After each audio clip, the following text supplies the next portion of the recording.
And if you come for Gus, you're going to have to see me. If you come for Gus, you're going to have to see me. I said if you're going to come for Gus, you're going to have to see me. I feel like you could have been nastier. I'm reporting on the very last day of the Democratic National Convention here in Chicago, Illinois, and I feel like the entire week I've been very demure, very mindful, very cutesy, but ever since I saw Ann Coulter say this about Tim Walz' son who is disabled, I'm going to say fuck that shit. It's all out of the window. Man, fuck you, Ann. Don't nobody give a fuck about a woman who died 10 years ago and is decomposing and still dyes her hair with peroxide in the motherfucking...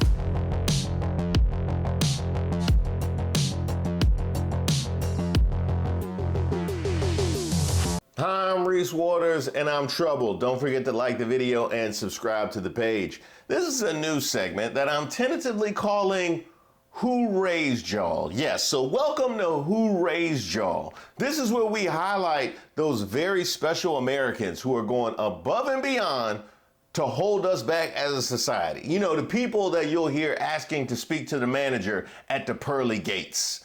As usual, I would like to thank today's sponsor, These Hands. And don't forget to like and subscribe to the page and definitely leave me any possible suggestions for nominees in the comments.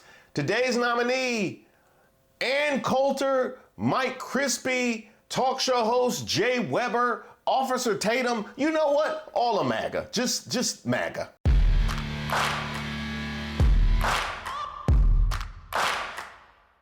Now, while the rest of us were either enjoying the DNC, strategize on Sunday, meet the moment on Monday, take it to them on Tuesday, work it out on Wednesday, thank the Lord on Thursday, fight the power on Friday, set it off on Saturday, get a few hours of sleep, wake up the next day, and do it all over again until joy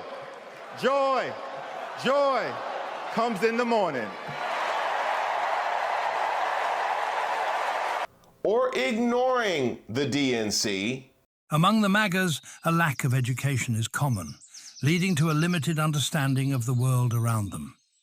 This undereducation fuels their reliance on misinformation and conspiracy theories as they struggle to differentiate fact from fiction in their environment. A few of us were spending quality time they'll never get back hate watching the DNC.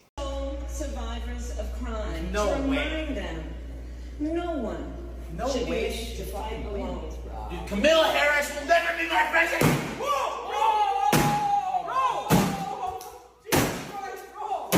Now, I won't judge a hate watch. I've hate watched many things, including the RNC, this year's NBA Finals, and Carmen, a hip opera. The key is not letting the hate watch turn you into an awful human being. And yes, I recognize, Ann Coulter, that might be difficult. I recognize that might be, not that it would turn you into an awful human being, just you start out awful. So it's not going to help your condition. Enter Ann Coulter, who after watching a touching moment between Coach Tim Walz and his son. If you've never experienced the hell that is infertility, I guarantee you know somebody who has. And I can remember praying each night for a phone call. The pit in your stomach when the phone had rang, and the absolute agony when we heard the treatments hadn't worked. It took Gwen and I years, but we had access to fertility treatments. And when our daughter was born, we named her Hope. Hope, Gus, and Gwen, you are my entire world, and I love you.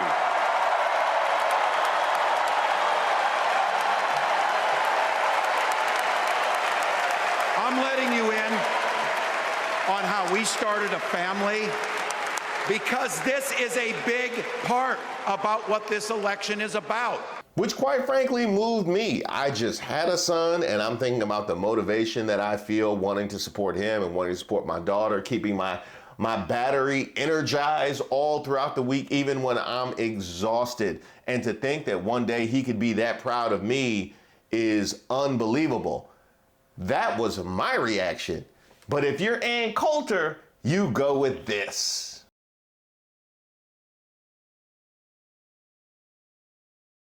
And sad as it is for our humanity, she was far from alone.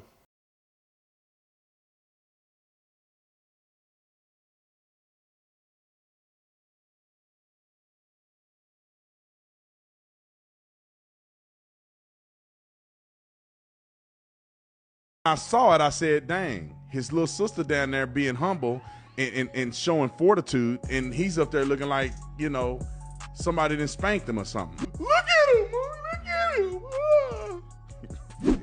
I think that Democrats are emboldening and creating weak men.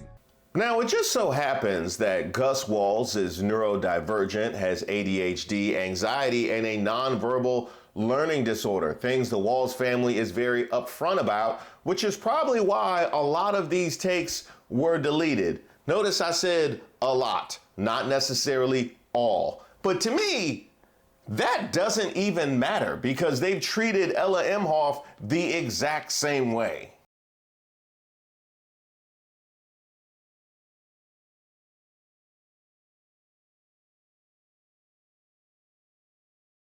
So no, I can't really give you the benefit of, oh no, I didn't know, when you still saw fit to take a shot at a child. That was the intention, whether or not he was neurodivergent or not. And to that, I just have to say, you just couldn't resist. You just couldn't resist being a terrible person.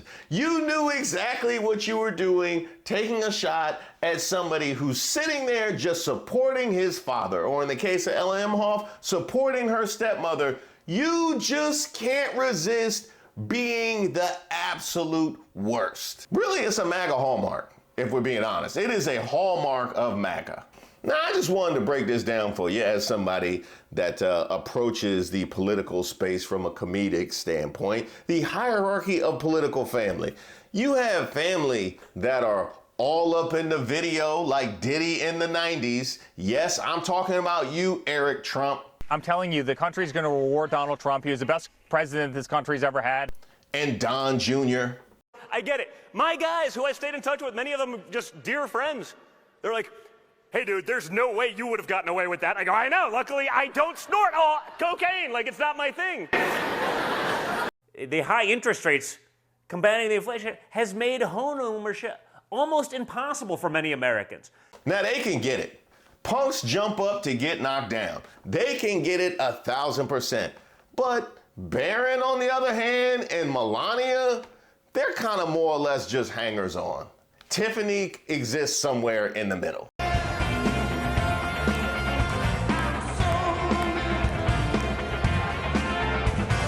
Needless to say, Ella Emhoff and Gus Walz, who you barely even know, are way on the extreme of leave them alone. I can tell you, as much smoke as I have for George W. Bush, I can't even tell you what his daughters look like. I can't tell you what they sound like. I can't tell you what they wear. And I wouldn't recognize Laura Bush if I ran into her at a Harris Teeter with a name tag on. I actually have a personal story about this because I actually went to high school right down the street from Chelsea Clinton. Yes, I have just aged myself. Leave Google alone. And I can never forget her deciding to go to a basketball game, which meant there had to be all this additional security at the game, and you had to go through metal detectors and this secret service everywhere, and people were not pleased. People were definitely not pleased for having to do that just to go to a basketball game. And you see, as nerdy as I am, and you see as nerdy as Chelsea Clinton is, you know this was not a high-level basketball game that people were attending to have to deal with all of that. Well, I remember sitting there and wondering why it is that she would subject everybody to this and why she would subject herself to this. And I came to the conclusion because it was probably the only opportunity she ever had to go to a game, to see a high school basketball game, and to have a normal experience. Well, it actually wasn't normal because the fans on my side of the bleachers, which went to my school, jeered her mercilessly. I mean, they gave her the business. You think about it, they said it. And yes, this is the 90s. Now, I remember the look on her face because she couldn't react to it because she didn't want to show that they were getting to her. So she was kind of very stoic in her face. But I'm just thinking to myself, she didn't sign up for this. You know who else didn't? Gus Walz. Well, needless to say, the streets weren't having it. And if you come for Gus, you're going to have to see me. If you come for Gus, you're going to have to see me. I said if you're going to come for Gus, you're going to have to see me. Because I am still reveling in this beautiful display of affection that a son has for his father, which suggests how much affection and pouring and love there is that the father has for the son. And in a time when the red pill community, me man, me right movement is so high, we will not allow you to come and tear down and denigrate what genuine love and affection looks like. You know, the actual emotions that men themselves carry as well. The emotions that they too, we too, can display as well. If you come for Gus, you're going to have to see me. Because what I want to see is more of this. I want to see more affection between the father and his son, between the father and his daughter, between a man and his brother, between the daddy and the great-grandfather. I want to see more. I want to see more men standing in their power, doing the things they need to do, improving the community, going to work, providing for the family, being a safety and a sounding board for the family, while also being vulnerable enough to know that he can't do it alone and he needs the family to support him and help him and love him and cry on him and push him up and lean on him and push him to go forward and also tell him when to sit down. All of it! I want to see all of it. All of it. So let me say this before I skedaddle. If you come for Gus, you're going to have to see me. I feel like you could have been nastier. I'm reporting on the very last day of the Democratic National Convention here in Chicago, Illinois, and I feel like the entire week I've been very demure, very mindful, very cutesy, but ever since I saw Ann Coulter say this about Tim Walz' son who is disabled, I'm going to say fuck that shit. It's all out of the window. Man, fuck you, Ann. Don't nobody give a fuck about a woman who died 10 years ago and is decomposing and still dyes her hair with peroxide in the motherfucking sink. What the fuck do you know about raising children, okay? Childless monkey women for Trump. That's exactly what you are because you look like the Wicked Witch of the motherfucking West. They need to throw water on your ass and make you melt. We are tired of this shit. And as Michelle Obama said earlier this week, we're no longer going high when y'all go low. We're going to drag your bitch ass to hell where your unseasoned succubus ass belongs. Fuck you. 10. That was a perfect 10. That was a perfect 10. Matter of fact, I need to see the replay. I'm reporting on the very last day of the Democratic National Convention here in Chicago, Illinois, and I feel like the entire week I've been very demure, very mindful, very cutesy, but ever since I saw Ann Coulter say this about Tim Walz' son who is disabled, I'm going to say fuck that shit. It's all out of the window. Man, fuck you, Ann. Don't nobody give a fuck about a woman who died 10 years ago and is decomposing and still dyes her hair with peroxide in the motherfucking sink. What the fuck do you know about raising children, okay? Childless monkey women for Trump. That's exactly what you are because you look like the Wicked Witch of the motherfucking West. They need to throw water on your ass and make you melt. We are tired of this shit. And as Michelle Obama said earlier this week, we're no longer going high when y'all go low. We're going to drag your bitch ass to hell where your unseasoned succubus ass belongs. Fuck you. Now, we'll give Ann Coulter some credit. She made even your garden variety MAGA troll look good by comparison.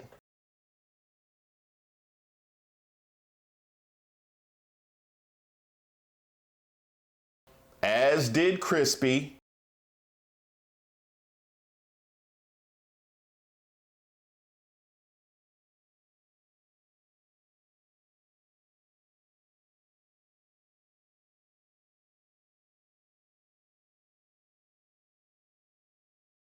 As did Collins.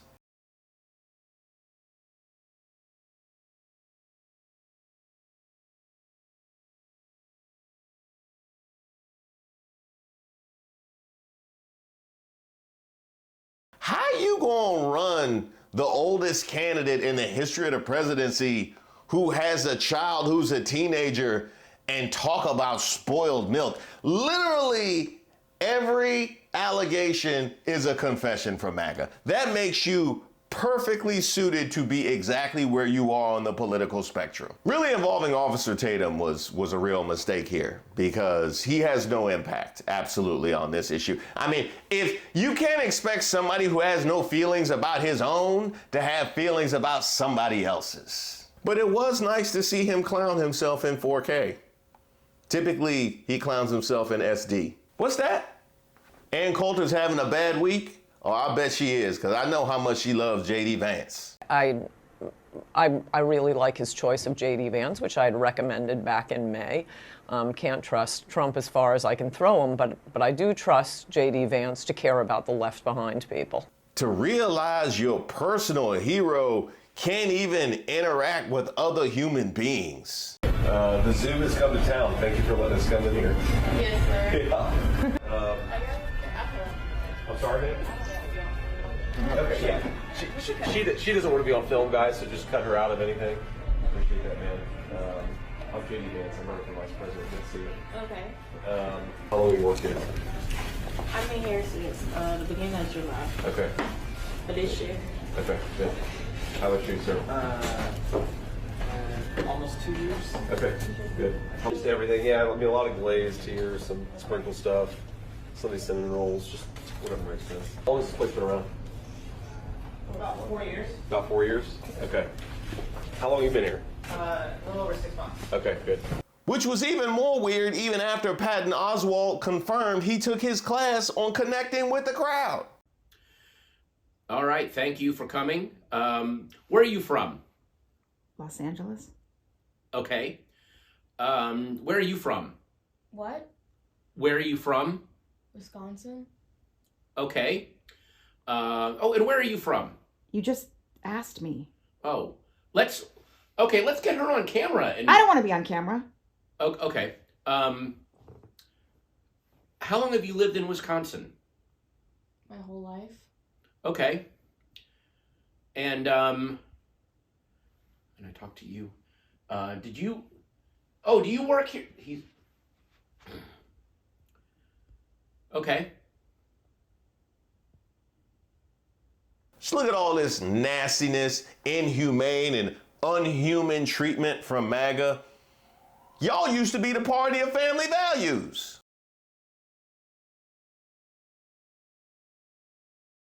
And now look at you. Yo, I'm not gonna lie, the DNC is so fucking lit. Like, that shit was super popping last night. Like, DJ Cassidy killed it. Shout out to DJ Cassidy. Shout out to Lil Jon. Like, they had Lil Jon there. That shit was fire. But I was thinking, Kamala should have a new slogan. It should be, let's manipulate Americans into thinking that everything is all good and everything is just funny and laughs and jokes and, like, just cool-ass music. Amber Rose, I thought we'd been through this. The GOP is not going to tip you. No, they don't want to go to the back room. GOP just here to have a beer. Go sit down somewhere and wait till your song comes on. Sincere thanks to everybody who's reached out to me and submitted suggestions for videos. Keep them coming. I take submissions for ideas for a video, suggestions for Racist of the Week. If you have something that just troubles you, or you just want to send me a note, because I love getting those notes, go ahead and shoot me an email at reese@reesewaters.com. I also have a newsletter that I send out periodically, so you'll be receiving that as well. You can also sign up on my website, reesewaters.com.